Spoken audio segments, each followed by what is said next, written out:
భగవద్గీత యొక్క మొదటి అధ్యాయమును మొదలుపెట్టే ముందు మన అందరికీ తెలుసు ఉన్న మహాభారతములోని కొన్ని సామాన్య విషయాలను గురించి మాట్లాడుకుందాము. కురుక్షేత్ర యుద్ధ ప్రారంభానికి ముందు శ్రీకృష్ణుడు కౌరవ పాండవుల మధ్య సంధి కుదర్చడానికి ధర్మపరమైన సకల ప్రయత్నాలు చేస్తాడు. పోతే ఆ ప్రయత్నాలు అన్నీ విఫలమైన కారణంగా యుద్ధము తప్పదు అని నిర్ణయిస్తాడు.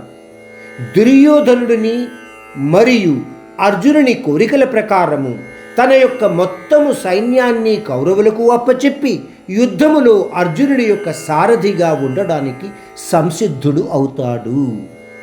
ధృతరాష్ట్రుని కోరిక మేరకు శ్రీకృష్ణుడు ధృతరాష్ట్రుని యొక్క సారథి అయిన సంజయునికి దివ్య దృష్టిని ప్రసాదించి యుద్ధ ప్రక్రియను ప్రత్యక్షముగా తిలకించి ఆ వివరణను ధృతరాష్ట్రునికి తెలియచేయవలసినదిగా కోరుతాడు. కురుక్షేత్ర యుద్ధము 18 రోజులు జరిగినట్టుగా చెప్పబడుతుంది.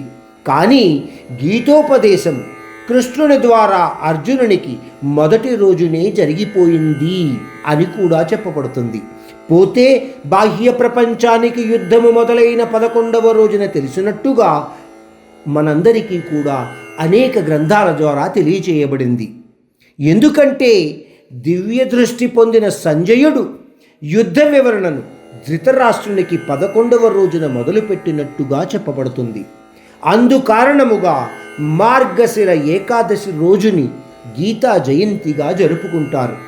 ఇంకా మనము భగవద్గీత మొదటి అధ్యాయ పఠనాన్ని మొదలు పెడదాము.